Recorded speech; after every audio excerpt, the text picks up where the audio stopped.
Welcome back to the channel.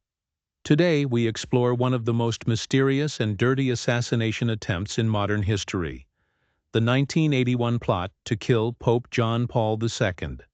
The leader of the Catholic Church and a global symbol of peace, Pope John Paul II was shot in St. Peter's Square in broad daylight. But behind the trigger was more than a lone gunman. Many believe the plot was part of a larger geopolitical conspiracy, entangled with Cold War tensions, secret services, and fears of rising influence in Eastern Europe. Let's dive into the attempt to silence a pope, and the secrets still surrounding it.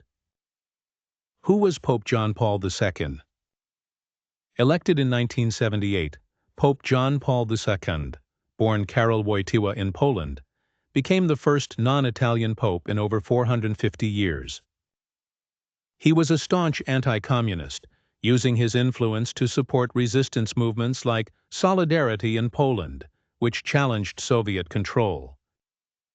His words and visits to Eastern Europe empowered millions, making him a symbol of hope and a threat to authoritarian regimes.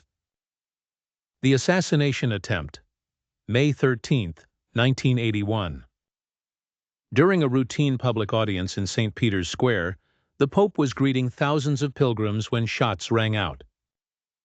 He was hit 4 times at close range by MehmetAliAğca, a Turkish national and member of the ultranationalist Grey Wolves group. The Pope was rushed to the hospital in critical condition, but miraculously survived after hours of surgery. Ağca was captured immediately, but the bigger question remained: who ordered the hit? The conspiracy theories. Though Ağca gave conflicting statements, many believe he was acting on orders from the Soviet-backed Bulgarian Secret Service, possibly with KGB involvement. The theory goes that Moscow saw the Pope's support for Polish anti-communist movements as a direct threat to Soviet power. By eliminating him, they hoped to weaken the growing resistance in Eastern Europe. Despite multiple investigations, the Bulgarian connection was never definitively proven. Ağca later claimed different motivations, adding to the cloud of confusion and disinformation. Why it's considered dirty.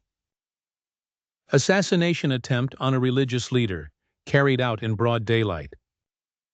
Alleged state-sponsored terrorism, if the Soviet-Bulgarian theory holds true. Political suppression masked as religious violence, sending a clear warning to voices of change. The aftermath and forgiveness.